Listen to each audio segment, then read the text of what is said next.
आखिर देश के हाथों में तो पैसा है, लेकिन जनता के हाथों में कुछ भी नहीं। सवाल ये नहीं कि भारत के लोग गरीब क्यों हैं, सवाल ये है कि भारत में कौन लोग अमीर बनाए जा रहे हैं। देश के 1% लोगों के पास अर्थव्यवस्था का लगभग 40% वेल्थ को कंट्रोल करती है।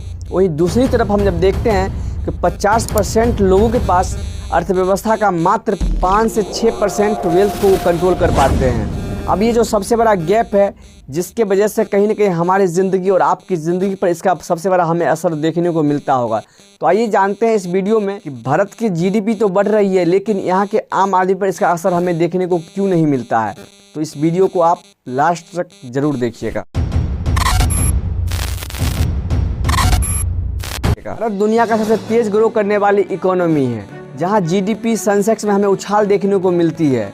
वहीं हम आम बस्ती की बात करें, वहाँ के लोग आज भी हेल्थ, एजुकेशन, रोटी, नौकरी के लिए तरस रहे हैं। कोइंसिडेंट है या इसके पीछे है कहीं न कहीं सोची समझी नीति। भारत के 1% लोगों के पास देश के इकोनॉमी का लगभग 40% वेल्थ को कंट्रोल करती है। वहीं दूसरी तरफ 50% लोगों के पास मात्र अर्थव्यवस्था का 5 से 6% वेल्थ को कंट्रोल कर पाते हैं। यानी कि भारत में करोड़पति तो बढ़ रहे हैं, लेकिन यहाँ आम आदमी की इनकम या तो सेम है या तो गिर रही है।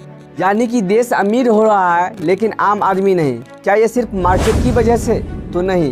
क्या ये सिर्फ किस्मत, टैलेंट या मेहनत की वजह से? तो भी नहीं। Policy decisions, political priorities, crony capitalism. आइए समझते हैं इन तीनों को। आखिर पॉलिसी डिसीजन का मतलब होता है सरकार के द्वारा लिया गया वो फैसला जो यह डिसाइड करती है कि पैसा कहाँ लगेगा, इस पैसे से किसको फायदा पहुंचाया जाएगा, आखिर इस दौर में कौन पीछे रह जाएगा। आखिर रियलिटी है कि कभी भी जो भी नीति होती है वो न्यूट्रल नहीं होती है। पॉलिसी हमेशा ना हमेशा किसी के पक्ष में होती है। यानी कि एग्जाम्पल, कॉर्पोरेट टैक्स कम है, यानी कि पेट्रोल डीजल पे हायर टैक्स है। आप वही सोच के देखो कि एजुकेशन एंड हेल्थ पे बजट कम है, लेकिन आखिर पॉलिटिकल प्रायोरिटीज का मतलब क्या होता है? आखिर पॉलिटिकल प्रायोरिटीज का मतलब होता है सरकार किन सब चीजों पे ध्यान देती है, सरकार किन सब चीजों का क्रेडिट चाहती है, सरकार किस चीज को दिखाना चाहती है, मीडिया में क्या चीज दिखता है, किससे वोट मिलता है। यानी कि जल्दी दिखने वाला डेवलपमेंट, यानी कि लॉन्ग टर्म डेवलपमेंट की बात नहीं की जाती है। क्रोनी कैपिटलिज्म का मतलब होता है कि सरकार और बिजनेस बहुत करीब आ जाए और सारा सिस्टम उनके लिए काम करने लगे। यानी कि सस्ते में लैंड को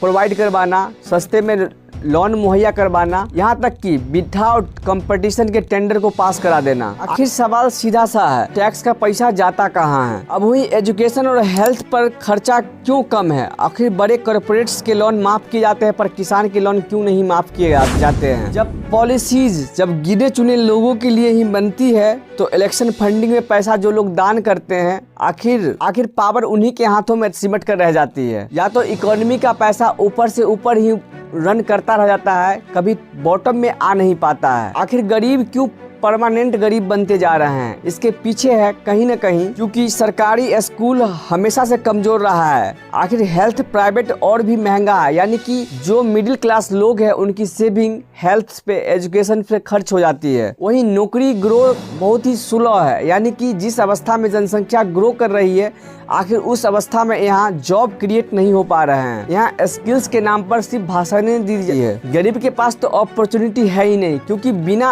अपॉर्चुनिटी के मेहनत करना भी बेकार ही हो जाती है। आखिर असली प्रॉब्लम नेता है या सिस्टम? तो सच कड़वा है। सवाल है कि सिर्फ पॉलिटिशियन नहीं, सिर्फ सरकार नहीं, प्रॉब्लम है पॉलिसी प्लस पावर, पैसा का नेक्सस। यानी कि जहाँ नेता, ब्यूरोक्रेट्स और कॉर्पोरेट एक ही सर्कल में हैं और आम आदमी बाहर। जब तक भारत में विकास का मतलब एयरपोर्ट्स, एक्सप्रेसवे, हेडलाइंस ये सब रहेगी, तब तक मानो कि आम आदमी का विकास तो हो ही नहीं पाएगा। क्योंकि जब हम आम आदमी को सेंटर में रख के बात करेंगे, तब आप सोचोगे कि आम आदमी को केंद्र में रखकर हम विकास की बातें कर सकते हैं। तब तक ये गैप बढ़ता ही रहेगा। सवाल ये नहीं कि कौन अमीर बन रहा है, सवाल ये है कि कौन गरीब बनाया जा रहा है इस सिस्टम